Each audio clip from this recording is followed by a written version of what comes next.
Everyone keeps repeating the same headline like it's already settled fact. Caitlin Clark turned down $20 million. And the reason it stops people in their tracks is simple. Numbers like that aren't supposed to be negotiable. They're supposed to end conversations, not start them. Yet somehow, this one did the opposite.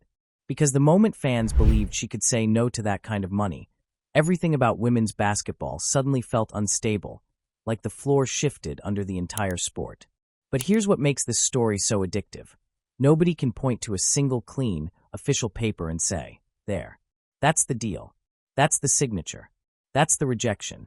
Instead, it arrived the way modern sports drama always does, through fragments. A comment here, a hint there, a loud media voice repeating it with confidence, and then the internet doing what it always does, turning uncertainty into certainty in record time. And the wild part is, the exact number might not even be the point. 20 million is a symbol. It's the kind of number that forces the same uncomfortable question out of everyone's mouth, whether they like it or not. What if the league's biggest star doesn't need the league as much as the league needs her? Because if that's true, if that even might be true, then we're not watching a contract story. We're watching a power story. And power stories don't end quietly. Now, let's slow down for half a second and be honest. When people say she rejected $20 million, they imagine a simple scene. A big offer slides across the table, she pushes it back, and everyone gasps. That's not how deals at this level usually work. Big money offers come in layers. They come as feelers, as frameworks, as what if we did this conversations. Sometimes a rejection is really just a refusal to be boxed in. Sometimes it's not no forever. It's not like that. And that distinction matters because it changes the whole interpretation. If the offer, whatever it truly was, came with demands that didn't fit her timeline, her health, or her brand control, then walking away isn't shocking. It's disciplined. It's calculated. It's the kind of move you only make when you understand that the biggest mistake stars make isn't underpricing themselves. It's overcommitting too early. But if that's the case, why is the league's leadership supposedly stunned? Why would any commissioner be rattled by an athlete turning down an outside offer that the league didn't even sign? Because it's not about the offer. It's about what the offer represents. And what it represents is leverage. That's the first bomb hiding inside this story. Caitlin Clark isn't negotiating like a typical rookie because she's not living a typical rookie reality. Her official WNBA paycheck sits inside a system built for parity and sustainability. It's a structure designed to keep teams competitive and payrolls predictable. But the attention she generates? That's not predictable. That's not evenly distributed. That's a lightning strike. When a player changes what arenas look like, what broadcasts look like, what sponsors want, what casual fans suddenly care about, and what the culture argues about, that player becomes more than a stat line. They become an engine. And engines don't negotiate the way role players do. That's why the $20 million story spread like gasoline. It isn't just a number. It's a magnifying glass held over the league's economic model. It puts the pay gap into one sentence. It makes the salary cap feel like it belongs to a different era. It forces people to ask, if the market thinks she's worth that, why can't the league reflect it? And once fans start asking that question, there's no one asking it. But that wasn't even the most dangerous part. The most dangerous part is what comes next. Because once the public believes a star can make more money outside the league than inside it, the league's traditional power starts to weaken. Not in a dramatic, overnight collapse way. In a slow, terrifying shift where the gatekeeper can no longer pretend the gate is the only road. And the moment that gate stops being the only road, the star starts choosing terms. That's where this turns from a rumor into a warning. Now let's talk about the part that people whisper about but rarely say cleanly. The workload. The calendar. The pressure. Caitlin Clark has been in a non-stop sprint. High-stakes college run, national spotlight, draft frenzy, instant pro expectations, travel, media obligations, every game dissected, every clip debated.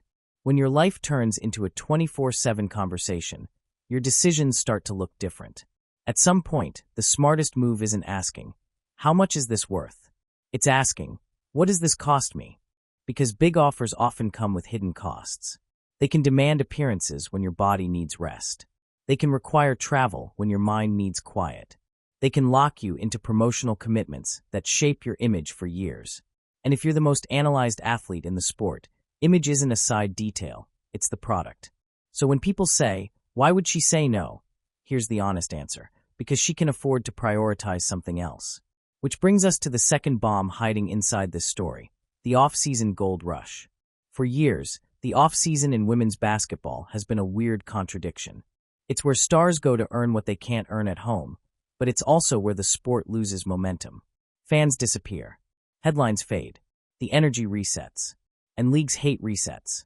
Now, new ventures see that reset as an opening. They see the empty months as prime real estate. And they're building alternative stages that offer players something the old system rarely hands out easily: flexibility, visibility, and, this is the loaded word, ownership. Equity. Equity changes the entire tone of negotiation. A salary pays you. Equity attaches you to growth. It tells you, if this becomes huge, you become huge with it. That's the difference between being hired and being invested, between being a performer and being a partner. And if the rumor mill is anywhere near the truth, if the $20 million package had even a hint of equity involved, then this wasn't a normal offer. This was an invitation to step into a different class of athlete economy. So now ask yourself, if Caitlin Clark is going to attach her name to something outside the WNBA, what would she want? She'd want control. Over schedule. Over workload. Over branding. Over how her image is used. Over what the product stands for. Over how revenue is split. Over whether she's an employee or a boss. And if the structure didn't match that, if the terms felt rushed, restrictive, or short-sighted, then no starts looking like the smartest word in the room. But here's where it gets even spicier. No is also a signal. It tells every league, every investor, every sponsor, and every executive, you can't just throw money at me and assume I'll bite.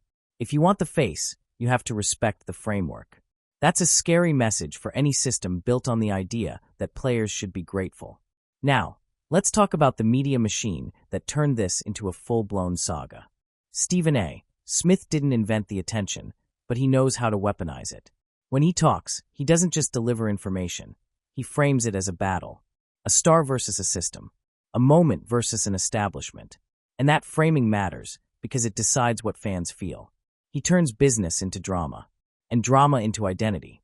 So when the loudest megaphones in sports media start speaking like, she's bigger than the league doesn't just hear words. It hears risk, because fans repeat it. Then sponsors notice fans repeating it. Then executives start planning around the possibility that it's true. And once people start planning around that possibility, the power already shifted. But there's another reason this rumor hit so hard. It matches a pattern. Caitlin Clark has already shown a willingness to ignore the internet when it tries to pressure her into flashy moves. She's already shown that she doesn't chase every headline. She's willing to let people call her crazy today if it makes her unstoppable later. And that kind of patience is rare. Because patience is not passive.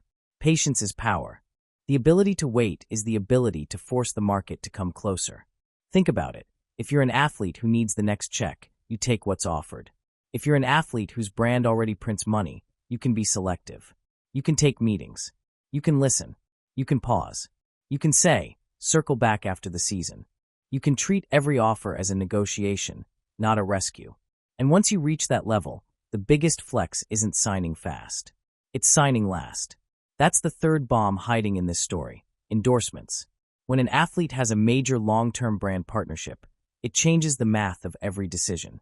It creates a financial floor so high that desperation can't touch you. And if you're not desperate, pressure tactics stop working. You can't scare someone who isn't afraid of missing out. You can't rush someone who doesn't need the next payday. You can't control someone who can walk. That's why a commissioner would feel uneasy about any narrative suggesting Caitlin Clark has huge outside leverage. Not because the league wants to keep her poor. Because the league wants to keep her dependent, even if only a little. Every league, every sports structure, every old model quietly relies on the same principle. The players need the system more than the system needs the players. But superstars flip that. And when a superstar flips that in a league still climbing toward its biggest revenue era, it becomes a stress test. Now here's the part that makes the locker room and the fan base complicated. Attention doesn't distribute evenly. It never has. It never will. The league can celebrate growth, but the reality is growth often arrives through a few names that pull the spotlight hardest. And when that happens, it can create tension, even if nobody wants it. Not necessarily because players are jealous. That's lazy. Sometimes it's because veterans have spent years grinding through low visibility, commercial travel, constant fights for coverage, and they built the foundation. Then suddenly, a newcomer arrives and the world acts like the sport began yesterday. That can sting. And it's not evil to admit that. But the sport can't afford to let that tension become toxicity, because the audience is watching. Every clip becomes a narrative. Every quote becomes a war. Every hard foul becomes a debate. And the more the public sees conflict, the more they treat the league like a reality show, which is good for clicks and dangerous for stability. That's why the league's leadership is stuck in a painful balancing act. They need to market the star without making the league feel like it revolves around one person. They need to honor the veterans without ignoring the reality of who's driving attention right now. They need to build parity and fairness while also monetizing the moment. And those goals don't always cooperate. Now, let's take it one layer deeper. If the public believes Caitlin Clark can say no to $20 million today, what else can she say no to tomorrow? That's the question executives worry about, even if they'd never say it out loud. Because leagues don't just sell games. They sell schedules. They sell appearances. They sell narratives. They sell certainty. And stars who can say no threaten certainty. What if she says no to an off-season tour? What if she says no to certain media commitments? What if she says no to being the face of an event she doesn't believe in? What if she decides her body needs rest and her brand needs space? That's not a scandal. That's normal human decision-making. But in the business of sports, normal can be disruptive. Now, this is where the story gets even more interesting, because it isn't only about Caitlin Clark. It's about what her choices teach other players. Because if the top draw proves that outside money exists, other players start asking different questions. They start exploring. They start branding differently.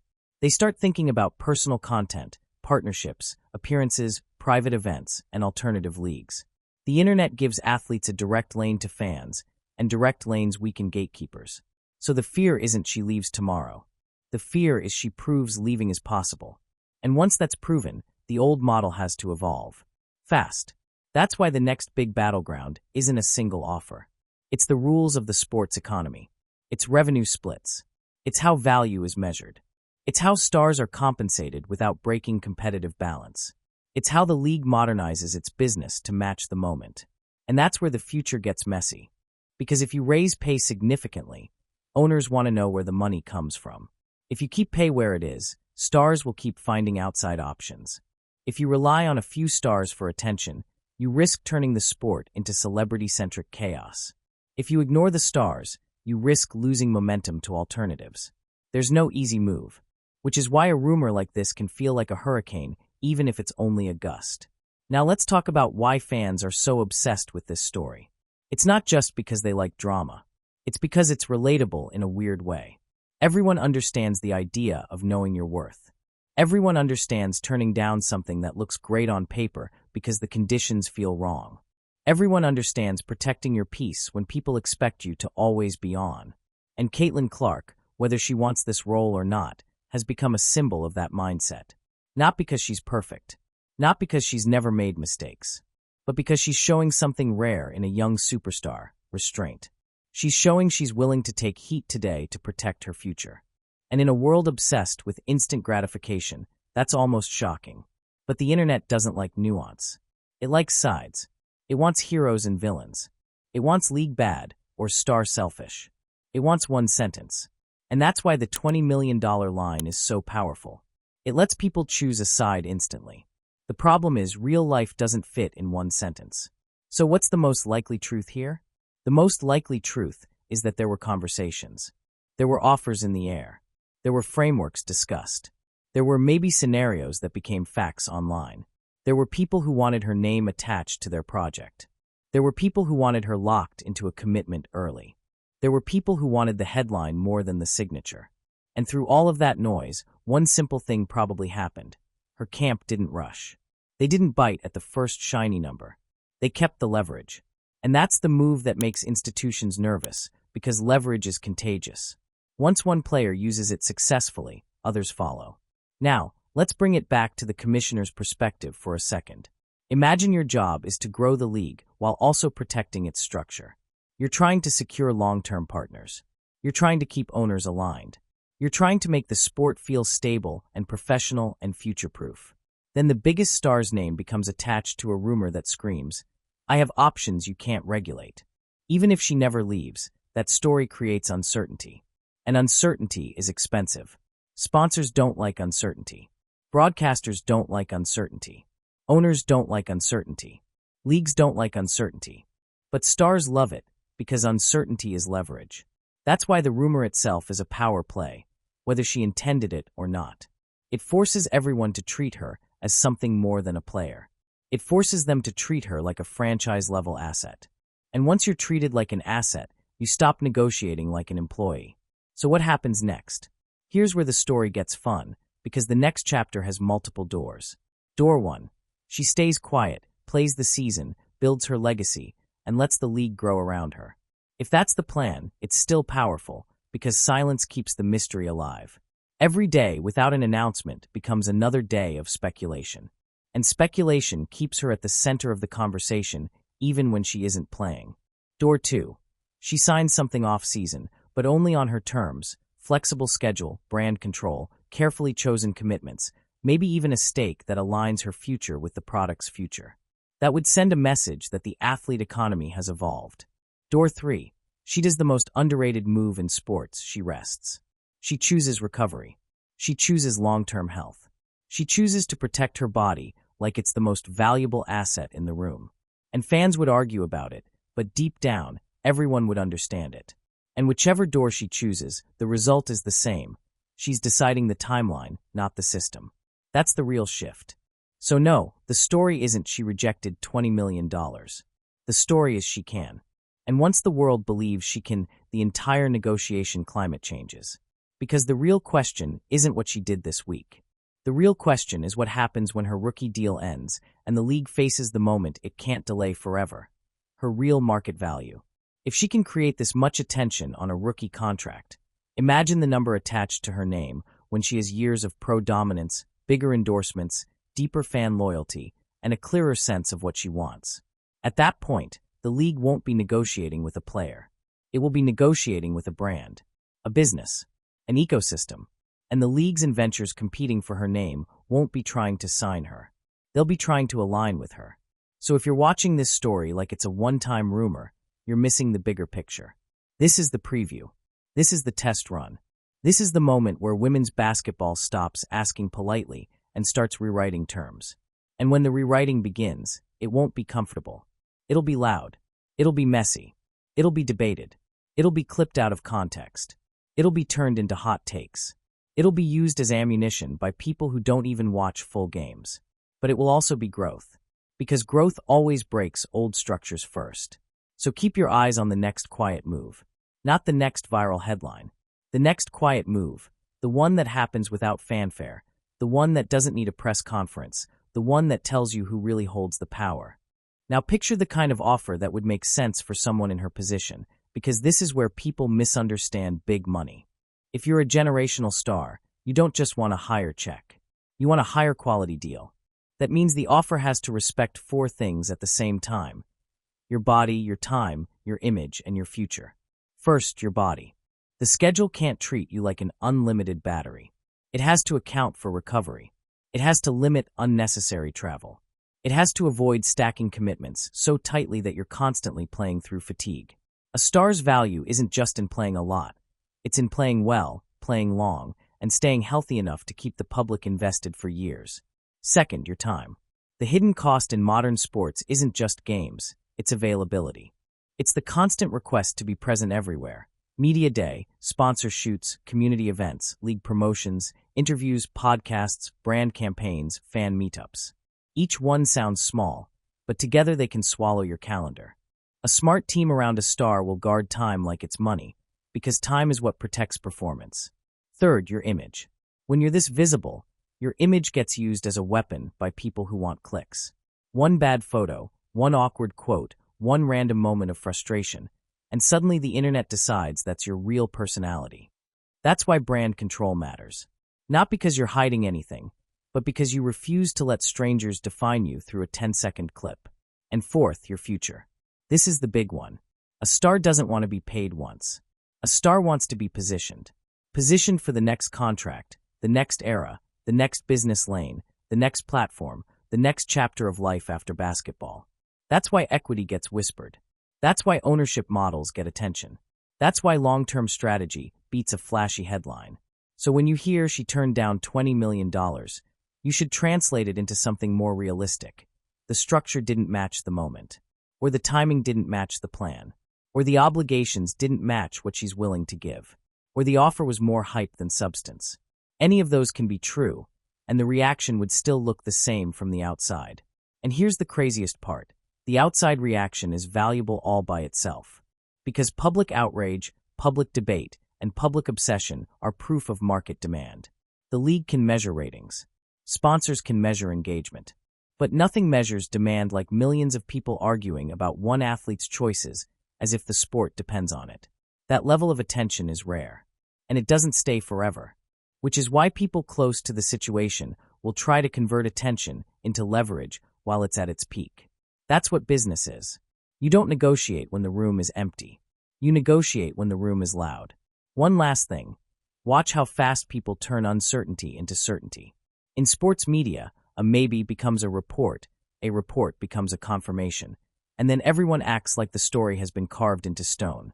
That's why the smartest fans don't only track headlines. They track incentives. They ask who wants the story to be true, who benefits if it spreads, and who gets leverage from the public believing it. Because if this really was a negotiation moment, formal or informal, the loudest part might not have been the offer itself. The loudest part might have been the message. The era of quietly accepting whatever the system hands you is ending. And if that message is real, it doesn't just affect one player. It affects the whole league, the next era of negotiations, the next wave of stars, and the next generation of fans who are learning to follow athletes instead of institutions. So keep your eyes on the quiet details, not the loud claims. The quiet details are where the truth lives. And trust me, whether she signs, waits, or stays completely silent, the reaction will tell you everything. Silence will fuel speculation. A signature will trigger copycats. And a delay will keep the entire market on edge. That's the power of being the center of gravity. Even doing nothing becomes a move. The only question is who adapts first, the league or everyone else. And if you want this whole saga broken down the moment something real drops, you already know what to do. Hit subscribe, because the next twist is going to hit when people least expect it.